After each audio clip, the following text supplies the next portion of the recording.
What's up, Dirty Cones? It's Friday. TGIMFF.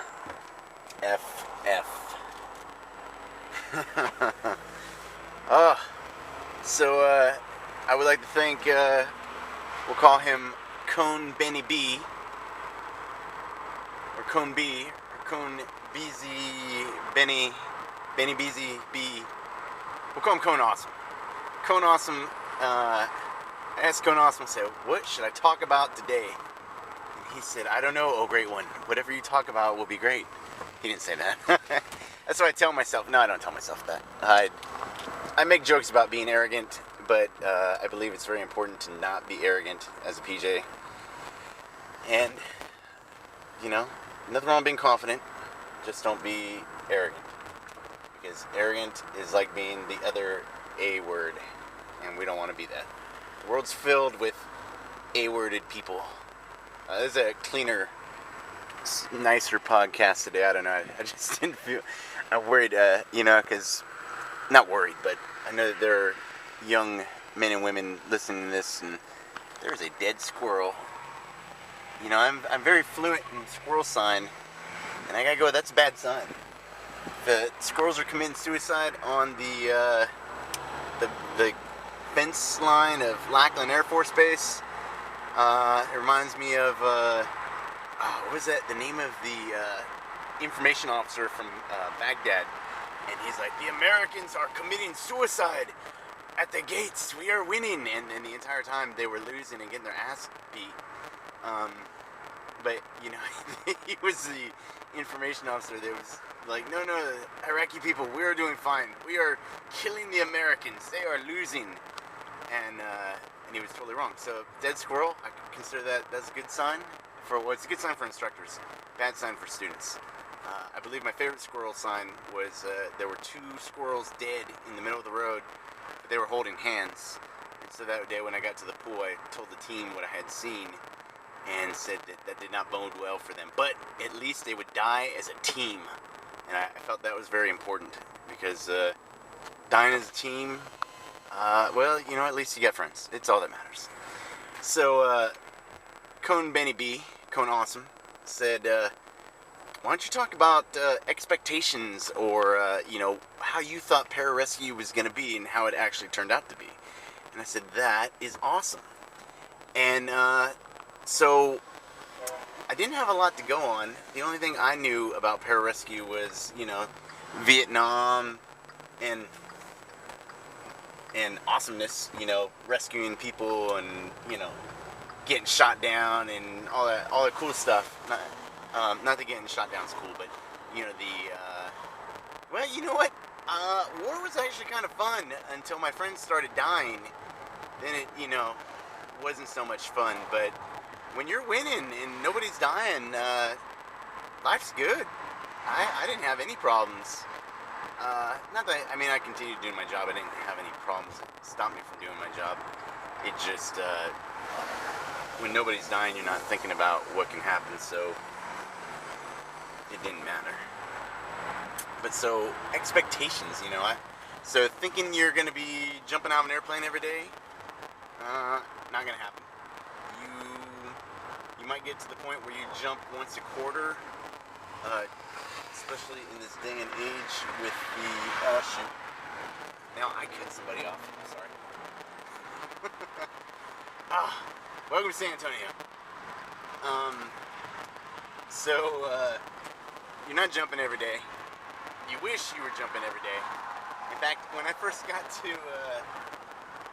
Moody, that was my first duty station, we used to jump every Friday out on the flight line, and then we had a barbecue, and everybody was drunk by 2 and home by 3, and those were great times.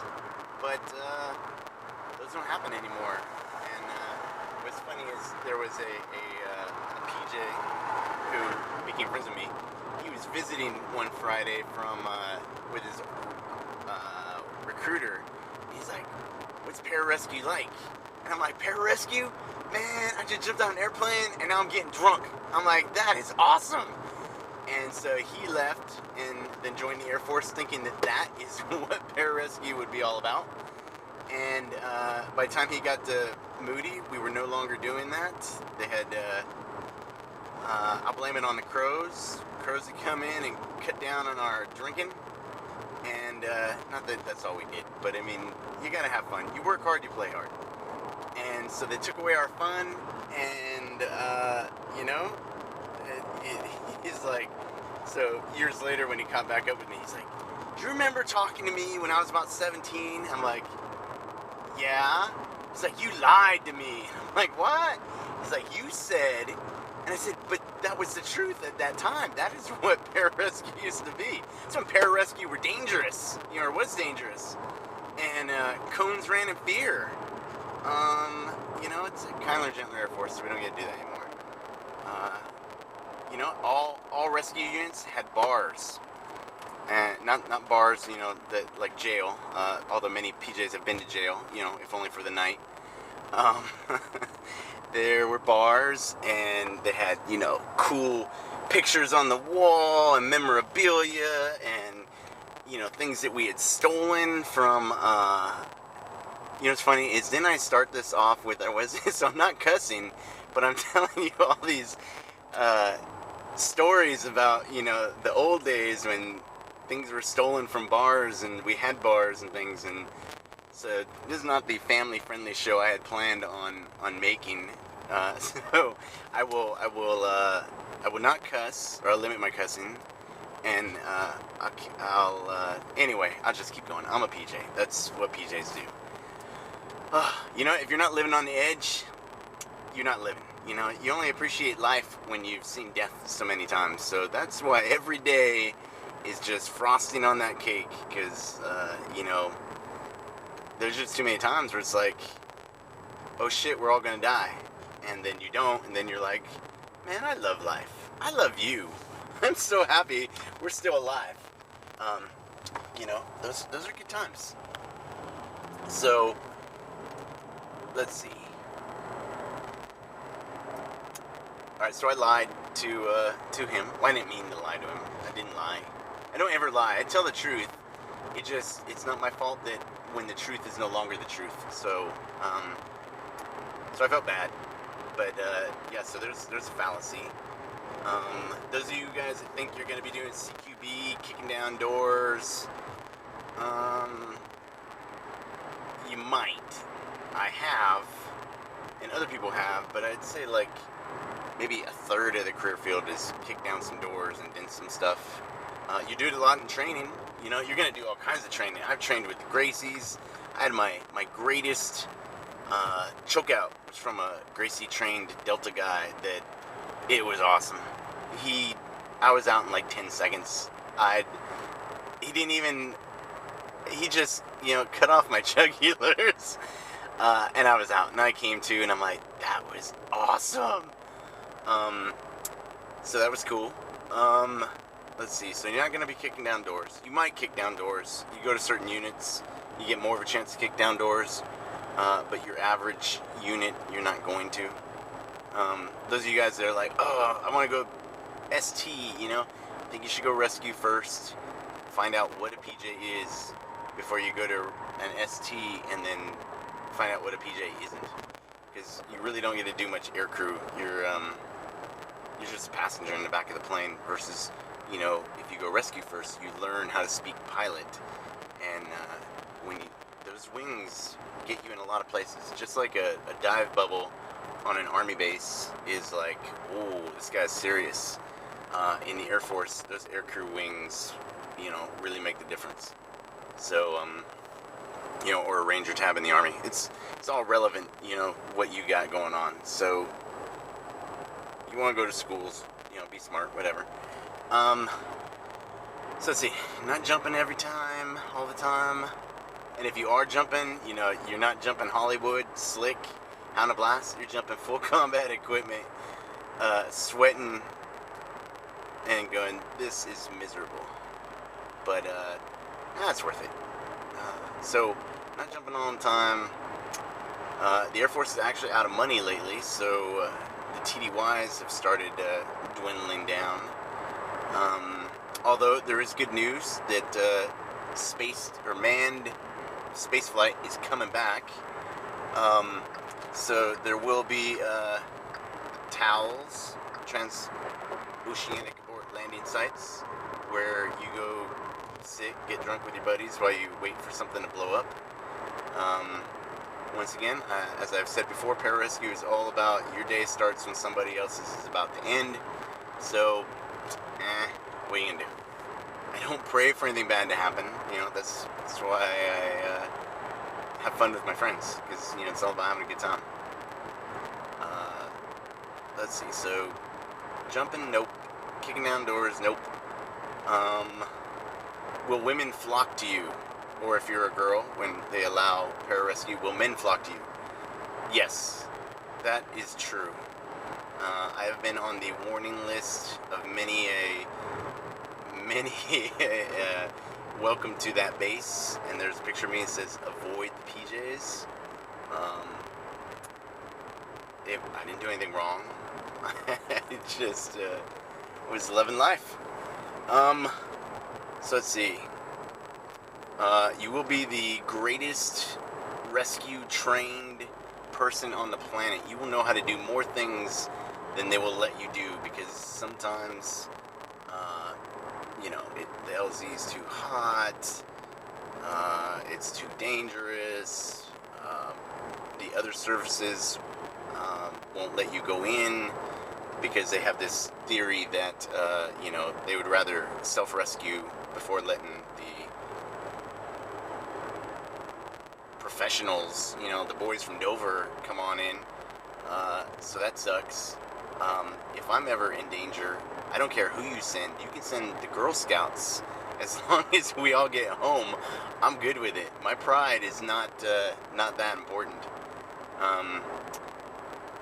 I was in Alaska, and some SEALs were doing some training out there, and a storm rolled through, and nobody died, but they were all pretty frozen, and, you know, so when the helicopter landed, they all got onto it, and they just had their heads down, like they wouldn't even, no eye contact, you know, because they were bummed that, you know, they had to get pulled out, and I got it, you know, but, like I said, if it means I'm gonna live, I am all about, life. So, Boy Scouts, Cub Scouts, Girl Scouts, whatever. So, let's see, so, not gonna get to use all your cool rescue, things. You might get to use a bunch of them sometimes, but sometimes you're not gonna get used. So, those days suck. Let's see. You will, alright, so let's talk about some truths. Alright, I already said you're gonna have the absolute ultimate greatest training on the planet. You'll have that. Also, side note, if you listen to this like a podcast, you know, you don't really watch whatever the hell I'm filming, such as right now I'm filming the inside of my door because there's a cop in front of me, and I'm slightly paranoid about this new Texas law that says you're not supposed to, I'm not talking on the phone, and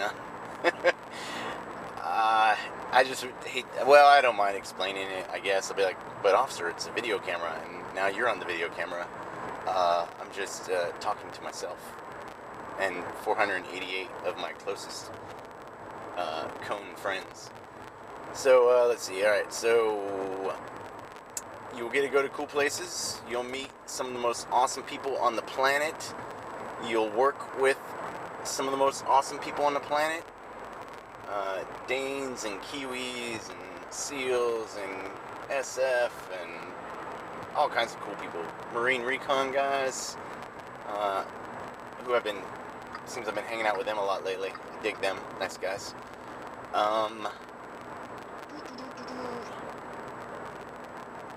You will be very well trained. You'll be a paramedic.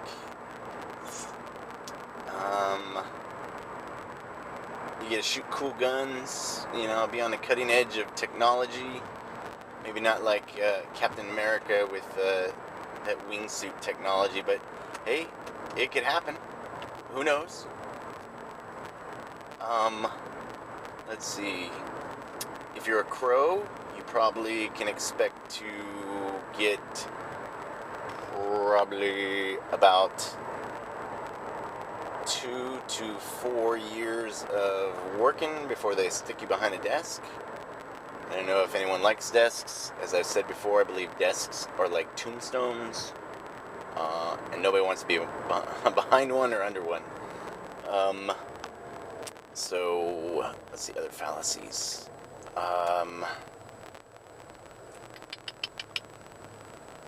You know what? You're going to be a well-trained athlete. You know, you won't be able to go to the Olympics or the Super Bowl, but who cares when compared to the greatest game of life?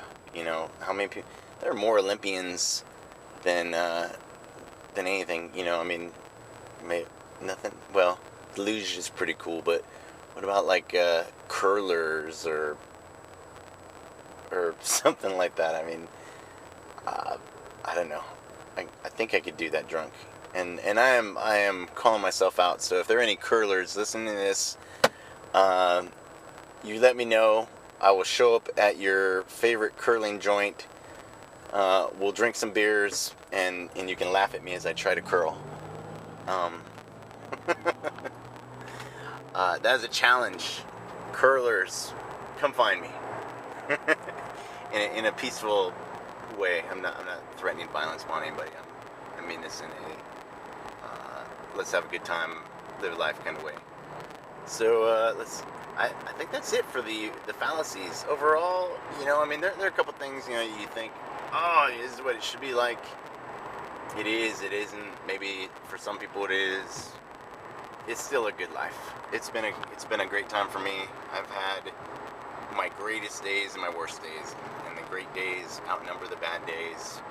And because I think in life, you know, the day your grandma dies, the day your dog dies, the day, you know, things like that happen, those are bad days. But, you know, overall in life, the good days outnumber those. So I don't know.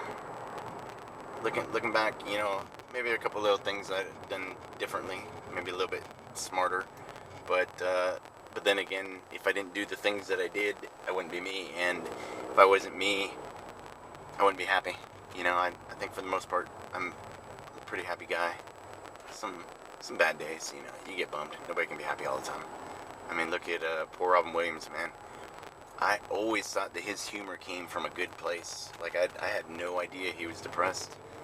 And I think that if you think on it, like, that was just the world's most largest cover-up, you know. He had so much darkness in there, poor guy, that, you know, he thought he had to be that happy all the time, and so he was being happy for you and me, and killed him in the end. So I think you got to be happy for yourself, and that's about all you can accomplish. If you make a couple people happy along the way, then you make some people happy along the way, but you got to do it for yourself. You can't do it for other people, because that's just too much of a burden.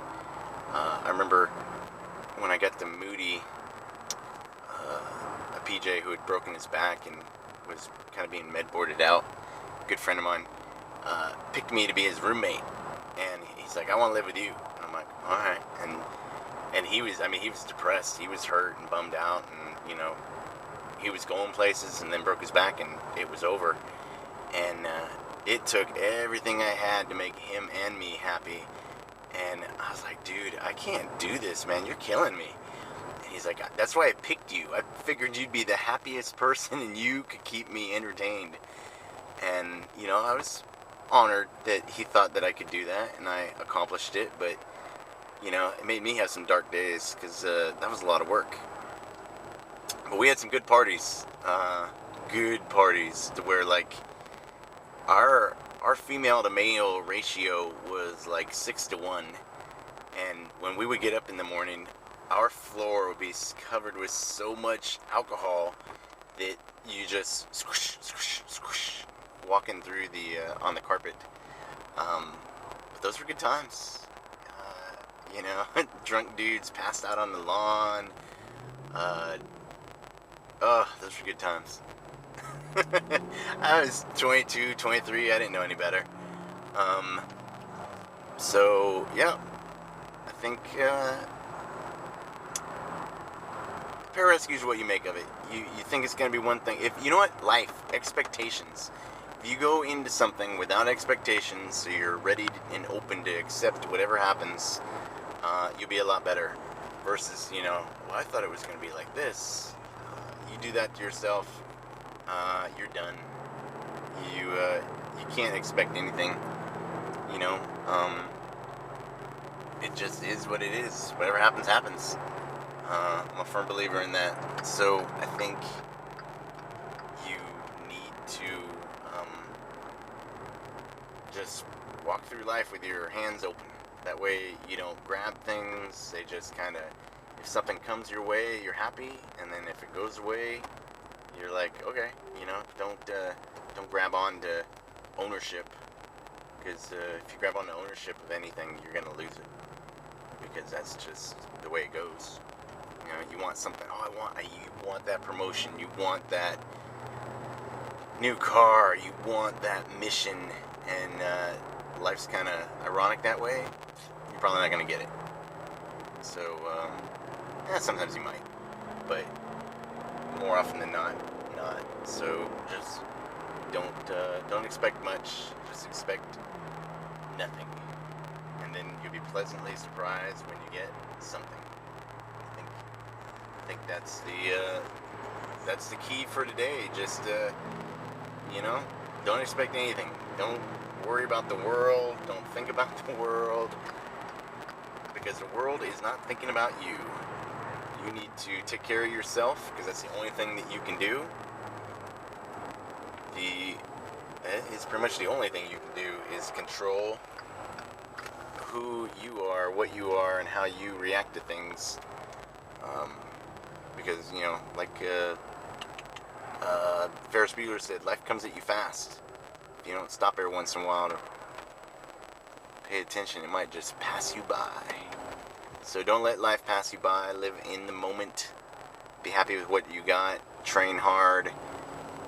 Become the best, whatever it is you're going to be.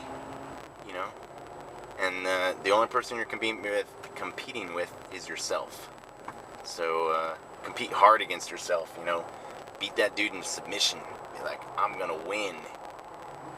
Doesn't matter what anybody else does. It's all about you. So as I'm stuck in traffic, I think I'm done with what I was going to say. So I would like to thank you guys for listening. Find like-minded people, join a tribe, find a herd, whatever. Because you're stronger united as a team than you are by yourself. So wherever you're at, especially if you're near an Air Force base, I guarantee you can probably find a cone that is out there and he's training and he's wanting to come back, and hook up with that dude and train hard. There's all kinds of cones. Controller cones, TAC-P cones, sear cones. They're all cones. It's just what they are. Avoid the CrossFit cone. No, I'm joking. I know I bag a lot on CrossFit. It's not CrossFit in itself. Well, one, I think doing 3 million push-ups in a day is ridiculous, but well, it's not ridiculous to do 3 million push-ups a day. It's ridiculous to go, okay, then tomorrow we're going to do another 3 million push-ups. You gotta, you're going to wear your body out and you're going to hurt yourself. So, I think CrossFit with a conscience, or, with at least a balance, a semblance of, logic is good. And just as people that talk all the time.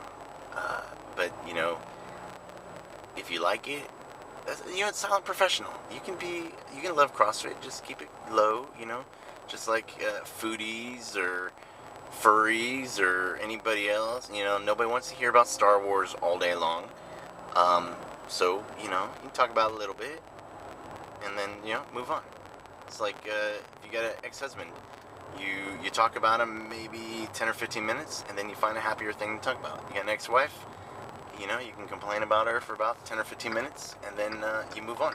Because we cannot afford to all be miserable talking about our exes, so move on. And if you got no kids with them, just forget about them. Just move on and you know, they never existed, and your life would be much happier. So that's my, we'll call it helpful hint for the day. If they're gone for a reason. It's a reason called breaking up. And no, I haven't broken up with anybody. I'm just, I do have an ex-wife who drives me nuts from time to time. But for the most part, I do a pretty good job of ignoring her. So, I hope your life's going well. Hope you guys have a good weekend. It's Friday. I am looking forward to the weekend. Mostly because it's cone free. I do enjoy that. Dang it, I always forget that they cut this road out. Man, you know what? Texas and their roads. Anyway, so I'm going to stay stuck in traffic for another 10 or 15 minutes. You guys stay classy, San Diego. Enjoy your weekend. Thanks for listening. And like I said before, this is probably more of a podcast, so just put this in and let me monotonize with my voice in my monotone way, and you're like, he just puts me to sleep. Have a good one.